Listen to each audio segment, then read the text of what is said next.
2026년입니다. 1월 1일 똑같이 새벽에 기도 시간 돼서 기도하고 또 40대에 이렇게 조사스님 말씀으로 여러분들과 함께 합니다. 홍복이에요. 똑같이 계속 가지런할 수 있는 것 자체가 큰 복이다. 임간록 함께 보고 있습니다. 175번 마음에서 보는 작용을 여의 경지 유마경. 유마경에 말하였다. 잘 오셨습니다. 문수살이시여 오지 않는 모습으로 오시고 보이지 않는 모습으로 보이셨나이다. 오는 바 없이 오셨고 보이는 바 없이 보이셨다. 이에 문수살이는 다음과 같이 말하였다. 그렇습니다. 거사여 만일 왔다면 다시는 오지 못할 것이며 떠났다면 다시는 떠나가지 못할 것입니다. 왜냐하면 오는 자도 오는 곳이 없고 가는 자도 이를 곳이 없으며 왔다 갔다 어디에서 왔냐 어디로 가냐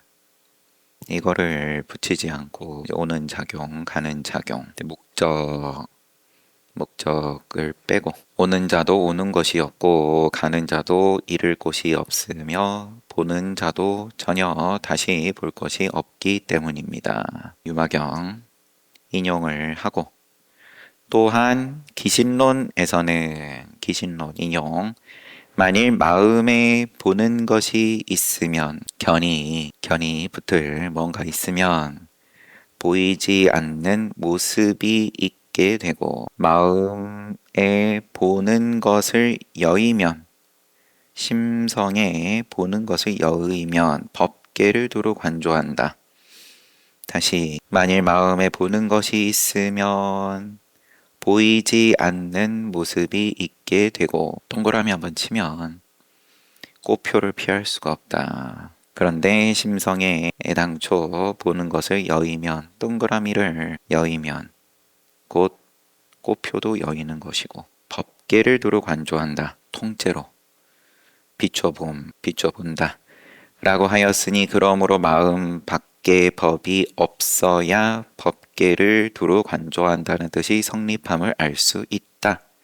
마음 바깥에 마음 외에 무언가를 두면 상정하면 쥐면 머무르면 만들면 심성 이 성품 외에 그러면은 이제 빗나가는 거고 마음 바깥에 따로 뭐라 할 게 없어야 법계를 두루 관조한다는 게 성립이 된다.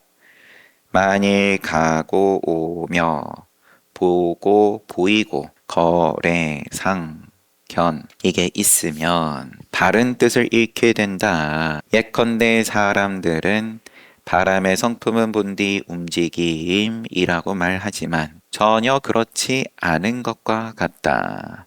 바람이란 본디 움직이는 것이 아니므로 다른 것들을 움직일 수 있다. 만일 먼저 움직임이 있다면 스스로의 본체를 잃어 다시는 움직일 수 없으니 그렇다면 움직임을 아는 자라야만 한 번도 움직인 적이 없는 이유를 명백히 알 수 있다. 가고 옴이나 보이는 것, 보는 것, 보이는 것 등도 마찬가지다. 또 과학이 상식이니까 그렇지만 허공으로서 이야기를 하면 바람의 성품에 대해서 허공의 성품에 대해서 움직임이라고 말하지만 그것도 움직이는 모양을 개념을 갖고 하는 소리이고 모양을 만들지 않는다라고 하면서 또 뭔가 만들어 가지고 거기에 집착을 하는데 애당초 움직임도 붙지 않는 거는 그럼 뭐라고 할 거냐?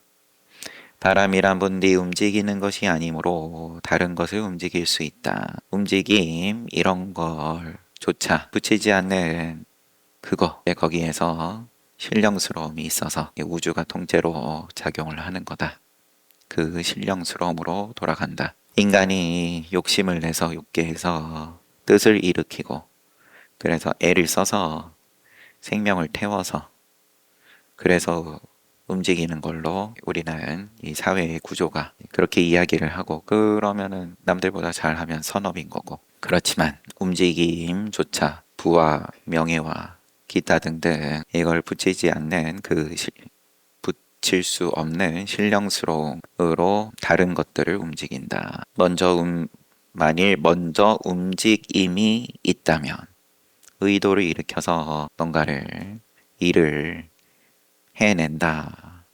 이러면은 스스로의 본체를 잃어 다시는 움직일 수 없으니 움직인 만큼 태워 먹은 거니까 내 호주머니에서 꺼내가지고 쓴 거니까 이제 그만큼 그러면은 또 굶어야 되는 거고 빈 거고 그렇다면 움직임을 아는 자라야만 그 신령스러움을 아는 자라야만 알 때 한 번도 움직인 적이 없는 이유를 명백히 알 수 있다. 내 호주머니에서 꺼내가지고 세상을 구하겠다. 그래, 박수는 치지만 그 정도다. 스스로 본체를 잃는 건 잃어버린 줄은 꿈에도 모른다. 앞에 유마경 인용해서 잘 오셨습니다. 문수살이시여 오지 않는 모습으로 오고 보이지 않는 모습으로 보이셨나이다. 그러니까 문수살이가 그렇습니다. 거사여 만일 왔다면 다시는 오지 못할 것이며 떠났다면 다시는 떠나가지 못할 것입니다. 모양으로 왔다면 그러면 본체를 잃었기에 써버렸으니까 얻고 잃음, 득과 실로 이익이고 손해로 그렇게 이미 갖다 붙였으면 그러면은 그걸로 끝인 거고 그 다음에 굶어야 되는 거고 평생 썼는데도 전혀 쫄지 않았다. 이런 소리가 언제 눈을 뜨겠냐. 176번 한마디 말을 듣고 자손을 가려낸 동산효총 스님은 곡강현 사람으로 문수 응천진이라고 보고요. 아닌데 응천진일라나요? 스님을 칭견하였다. 처음 여산을 돌아다닐 때 스님을 아는 사람이 없었다. 동산효총 스님을 행각하실 때에는 사람들이 알아보지 못했다. 당시 운거도응 스님의 법회가 가장 융성했는데 이름이 높으셨는데 운거도응 선사께서 효총 스님은 그곳에 등두승 등불 관리하는 소임자 로 있었다.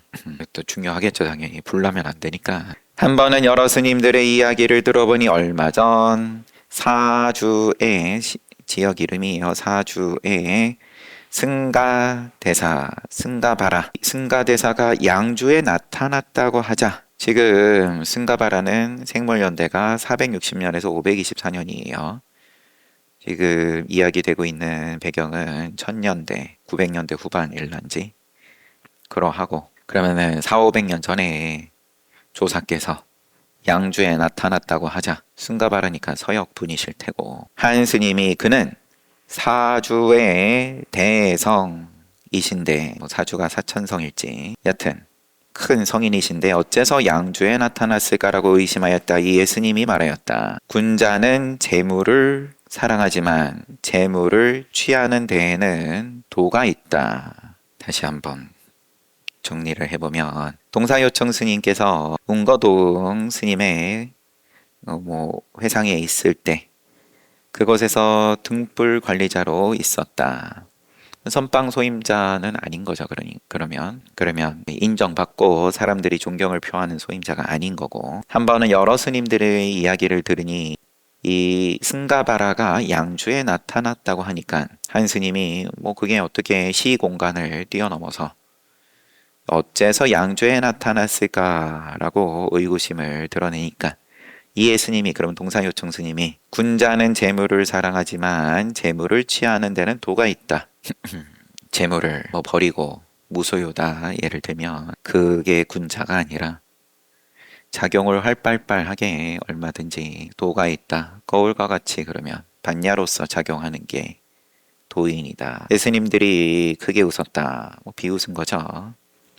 어느 스님이 연화봉 상암주에게 갔을 때 이 이야기를 말하니 상암주에게 이 이야기를 말하니까 상암주가 크게 놀라며 운문의 자손이 아직도 남아있구나 하고 밤중에 운거산을 향하여 절을 올렸다. 이를 계기로 동산 효총 스님의 이름은 총림에 널리 알려지게 되었다. 상암주는 봉선, 도심, 운문문안의 제자라고 되어 있습니다. 그러면은 우리 집안의 어른 운문 스님의 이 법이 살아있구나.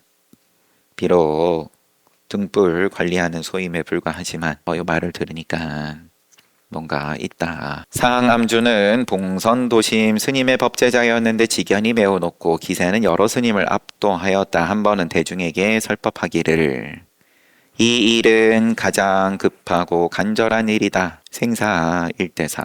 이 일은 불법은 깨닫는 일은 이게 가장 급하고 간절하다. 반드시 밝혀내야 비로소 되었다 하리라. 만일 밝게 깨달았다 하더라도 얽매임이 없어야 어느 곳에서나 편안하고 한가로울 수 있으며 깨달았다 하여서 또 방심할 것도 아니고 아주 조심하고 정밀해야 하고 그러할 때 편안하고 한가로울 수 있으며 또한 마음을 억누르려 해서도 안 되니 모름지기 자연스럽게 옛 발자취에 부합되어야 한다. 발자취에 그러면 거슬러 올라가면 과거의 모든 부처님들 일체 제불과 이제 부합이 되냐 자연스럽게 억지로 눌러가지고가 아니라 부처 모양 만들어서가 아니라 자연스러운 천진한 작용이 조금 더 거스름이 없을 정도가 되어야 한다. 이제 겨우 공부할 단계에서 벗어나는 도리를 불법이라고 생각하면 왕왕 또 경계가 크게 오고 본인이 또 눈이 달라지고 하면 기세가 뻗치고 당당하고 자신만만하고 또 그러한 때는 안 되던 게 되고 그러면은 신나는 거니까 하늘 높은 줄 모르고 들뜨게 마련이니까 하지만 큰 눈으로 보면 겨우 공부할 단계에서 벗어나는 도리다 수준이다. 그걸 가지고 불법이라고 생각하면 언제나 마음이 쉬어질 수 있겠는가. 지옥에 가서도 그러면은 그렇게 편할 수 있겠냐. 자신만만할 수 있을 것 같냐. 상좌가 그만하시라고 청하여도 이렇게 함께 있는 것이 좋다고 하였다. 이 말은 또 우선 보고요. 지금 상암주에게 그만하라고 청하여도 이렇게 함께 있는 것이 좋다고 하였다라고 보겠습니다. 우선 임종 때에는 법당에 올라 주장자를 들어 올리며 대중들에게 설하시기를 말해보아라. 옛 부처가 여기 오셨는데 무엇 때문에 머무르려 하지 않는가를 고불현현하셨는데 뭐하고 있냐.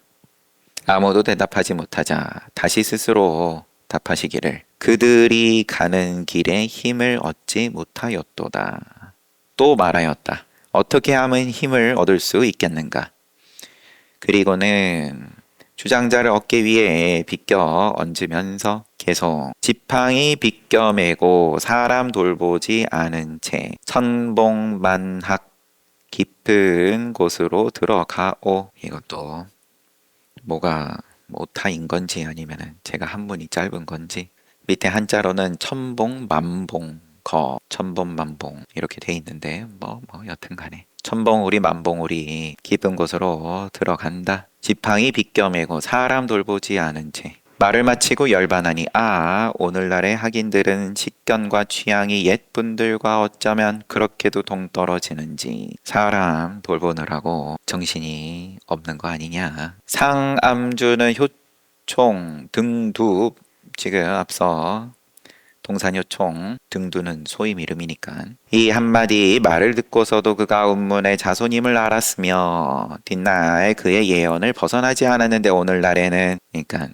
동산효총 스님이 또 빼어난 큰 선지식으로 법을 드날리셨는데 알아본 것과 같이 오늘날엔 얼굴을 마주하고 일생 동안 논변을 하면서도 참 다들 똑똑똑하다.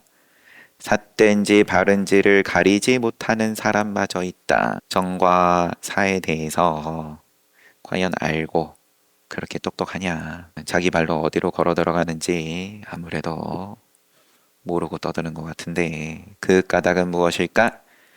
스님이 생사의 갈림길에서 이처럼 초연하고 자유로울 수 있었던 사실로 미루어 보아 평소에 드높은 수행이 있었음을 알 수 있다. 그러나 애석하게도 그의 법통을 계승한 자가 없다. 상암주는 서봉운활 스님과 형제지간이라고 또 추가의 정보까지 이러고 끝났는데 역곡제는 이제 상암주 위주로 소개가 돼 있기는 해요. 오늘날에는 얼굴을 마주하고 일생 동안 논변을 하면서도 삿된지 바른지를 가리지 못하는 사람마저 있다. 오늘날은 이런 어떤 과거의 향기가 좀 아쉽다. 왜 그러냐? 스님이 생사 갈림길에서 이처럼 초연하고 자유로울 수 있었던 것은 초연하고 자유로울 수 있었던 걸로 볼 때 그분의 수행을 의심하지는 않는데 애석하게 법통이 끊겼다. 그러면 시비를 하는 거예요. 아니면 긍정을 하는 거예요. 뒷사람이 있어야 그러면 선지식이 박합한 거 아니냐. 혼자 지팡이 빗겨매고 사람 돌아보지 않은 채 돌보지 않은 채가 아닙니다. 돌아보지 않은 채 천봉 만봉 깊은 곳으로 들어갔다. 서가모니 부처님께서 워낙 부처님 일대기가 버전이 여러 가지라지만 돌아보신 장면이 2번 나오는데 출가하실 때 깝빌러 성도 날 때 한 번 돌아보시고 또 열반하실 때 기억도 가물가물해서 처음에 출가하실 때 깝빌라성을 돌아보실 때 부처님의 30 이상 80종호는 이 부처님의 몸에 대해서 상체 하체가 돌아보는 게 30 이상 80종호를 읽었을 때 이거는 몸이 등이 커다란 어떤 판으로 언급이 되고 30 이상에서 그러면은 선체로 뒤를 돌아보는 게 안 되는 거 아닌가? 혼자 생각해요. 그러면은 어떻게 돌아보셨냐? 대지의 신이 땅이 자동으로 돌아갔다 이거죠. 열반하실 때 열반을 앞두고 외살리를 마지막으로 방문하시고 떠나시면서 내가 이 외살리를 방문하는 것은 이번이 마지막이다. 또 돌아보시는 장면이 한 번 더 나오고 전반적으로 그렇게 2가지가 공양을 받으신 게 열반하실 때 말씀하신 거죠. 그것도 내가 45년 동안 법을 설하면서 받아온 공양 가운데 2번의 공양이 가장 크고 공덕이 크다.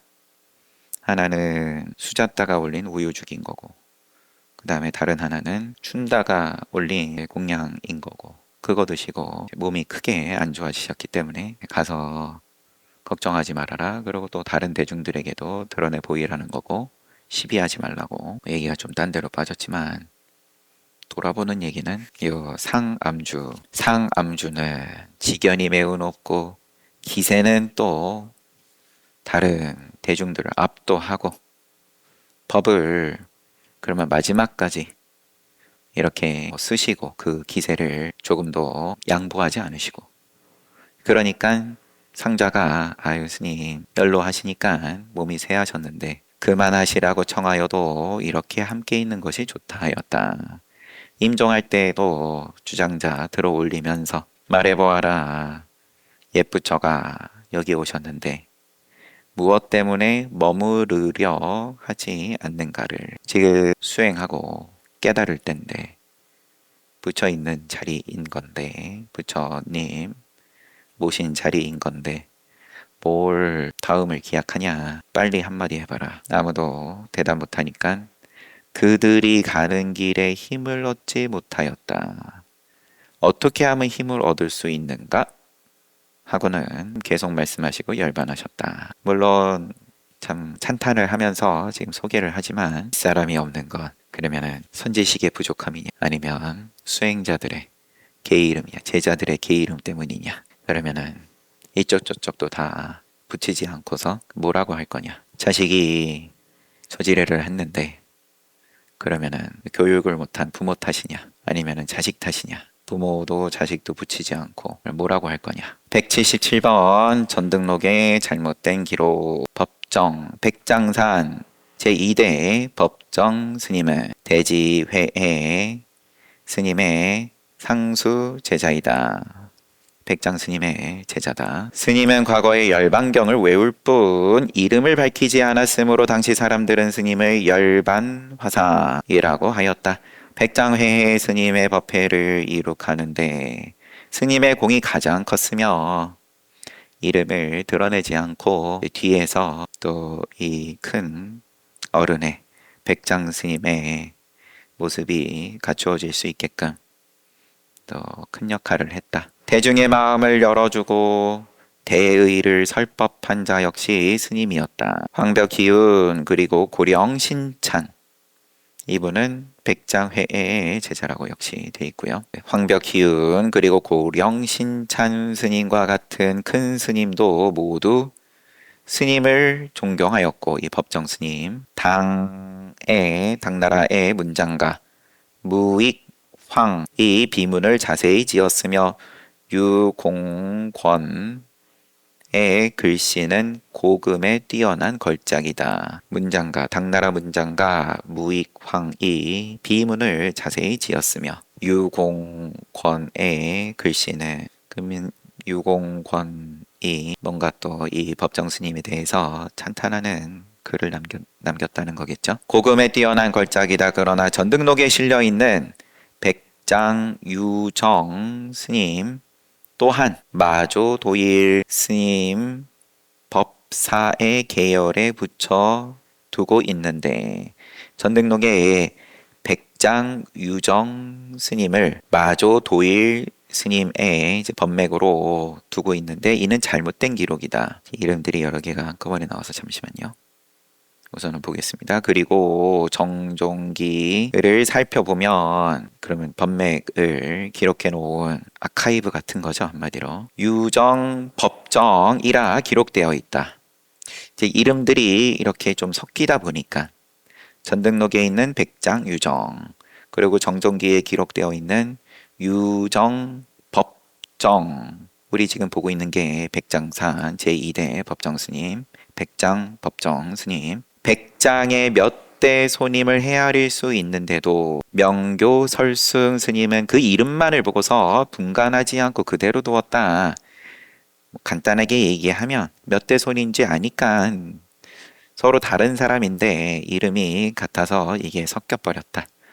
이제는 당연히 유공권의 비문에 의하여 오기를 잘못 기록된 것을 바로 잡아야 한다. 그냥 이렇게 잘못된 거 지적하는 내용이었어요. 그리고 이 법정 스님의 또 뛰어난 부분들에 대한 소개. 178번 생멸 없는 법 영명연수 옛 부처님의 계에서는 이렇게 말하였다. 누구의 계송인지 다 출처는 그냥 종경록으로 되어 있어서 옛 어느 부처님의 계송에 누군가 길에 흙을 파 놓으니 다른 사람이 불상을 만들었네. 흙이 있어서 그 흙으로 그러면 부처님 조성했다. 어리석은 이는 불상이 생겼다 하고 지혜로운 자는 흙길이라 한다. 뒷날 관리가 지나는 길에 다시 불상으로 길을 메우니 상이 본래 생멸이 없듯이 길 또한 예나 재나 다름이 없어라.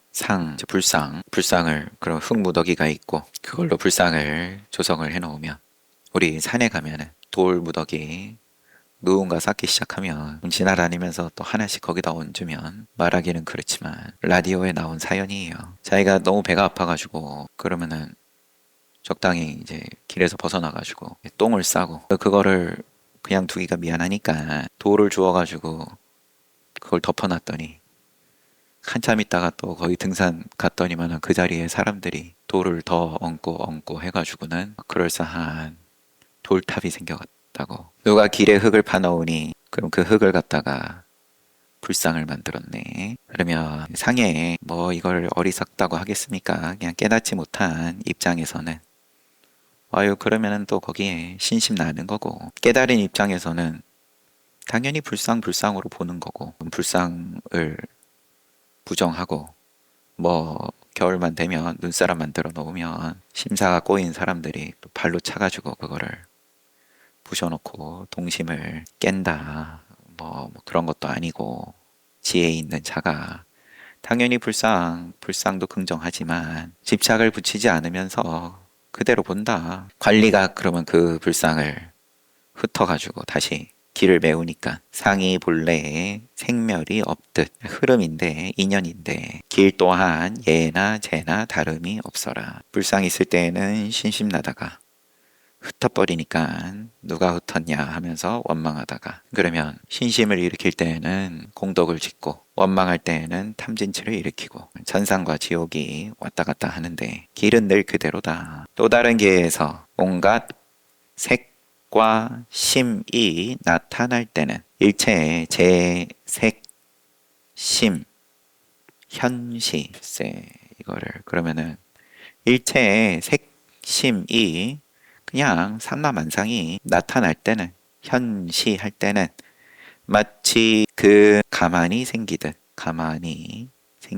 일어나는 건데 여, 금, 은, 이, 기 하는데 그런데 은기한다. 그러면은 뿅 생긴다. 태난, 습화, 화 하듯이 화생하듯이 금마다 이름이 다르지만 삼라만상이 그러면은 저거는 구름이고 저건 산이고 이름이 다르지만 금에는 차이가 없는 법. 금은 금이다. 뭐 마찬가지로. 그러므로 문수사리께서 설하셨다. 이 법회의 모든 착한 일이란 선사는 일체의 선사는 원래부터 아무것도 한 일이 없는 것. 일체법도 마찬가지니 모든 것이 전과 같을 뿐. 지금 계속 영명연수 스님의 출처가 지금 종경록이다 보니까 종경록 거기서 이제 부분들을 개송들을 가져와 가지고 소개를 하면서 소개하는 입장은 해영 각범선사이실 테고 이 때문에 정작 지을 때에는 불상을 조성을 하든 또 뭐가 나왔죠? 또 은기다. 일어나는 건 일어나는 건데 가만히 생긴다. 지을 때에는 지음이 없으니 그러니까 은기다. 짓는 자가 없기 때문이며 정작 할 때에도 할 위자 위함이 있을 때에도 함이 없으니 무위다. 자성이 없기 때문이다. 그러므로 만법에 내 맡기어 자제하며 만법에 내 맡기어 자제하며 무생의 경지와 같아져야만 바야흐로 자석이 쇳가루를 빨아들이는 것이 아니며 무명이 모든 행에 인연하지 않음을 알게 된다. 지을 때에 작자가 없다 할 때에 무위로 한다. 이걸 알면 그러므로 만법에 내맡기어 자제하며 무생의 경지와 생이 없는 일으키지 않으면서 작용을 하니까 무생의 경지와 같아질 때 바야흐로 원인 결과로 과학으로 자성이 이렇게 있고 그래서 그거 따라서 쇳가루가 붙는 거야. 그러면 그게 뭐가 틀린 소리냐? 그 덕분에 우리가 화성도 간다고 하는데 흙을 뭉쳐가지고 붙여 조성한 걸 부정해서가 아니라 원인 결과로 어제도 봤던 중론에서 이야기를 한 생과 노사를 따로 떨어뜨려 놓고서 생을 하고 나중에 노사가 있다 이렇게 이야기를 하면 앞뒤로 놓게 되면 그러면은 따로 놀면 무조건 괴로울 수밖에 없다. 무명이 모든 행에 인연하지 않음을 알게 된다. 무명 따로 연기법 그대로니까 연기법 12연기의 말단의 생노사든 시작의 무명, 행, 식이든 서로 따로 노는 게 아니다. 통째로다. 방온거사가 열반하면서 다음과 같은 개성을 남겼다. 허공꽃은 그림자를 떨어뜨리고 아지랑이 파도 위에 일렁인다. 영명연수 스님은 그의 개성을 음미하며 감탄하였다. 이는 있다 없다 하는 견해에 떨어지지 않고 무생의 뜻을 잘 깨친 것이다. 학자들은 깊이 살펴보아야 한다. 이게 지금 확인을 학자라고 한 건지 아니면 말 그대로 이제 이치로 자꾸 분석하고 따지는 입장에선 요거 한번 잘 봐봐. 허공꽃은 그림자를 떨어뜨리고 공화닥영 당연히 허공에 무슨 그림자가 있을 거냐. 그림자가 떨어져 나갔다. 뒤를 붙이지 않는다. 아지랑이 파도 위에 일렁인다. 아지랑이 파도 위에 일렁인다. 됐죠? 2026년 맞이하는 어쩌다 보니까 연기법과 그 말이 참 어떻게 보면 참 달콤한 말인데 다 금이네. 금을 요런 모양으로 만들고 저런 모양으로 만들고 그게 와 닿고 그게 계기가 돼서 수행에 좀 더 관심을 가지고 하는 것까지는 좋은데, 그걸 만들어서 자꾸 이제 뒤로 붙이는 거죠. 이미 제가 나한테 큰 원수다. 이미 원수가 있은 다음에 그거를, 아, 저것도 금덩어리야. 이렇게 만드는 것을 불법이라고 이야기를 하면 참 빗나간 건데. 물론 공덕은 큰 공덕이지만, 이겠지만, 그것도 뭐 제가 단정 지을 것도 아니고. 조심스럽다. 잘 봤습니다. 쉬었다가 정진합시다.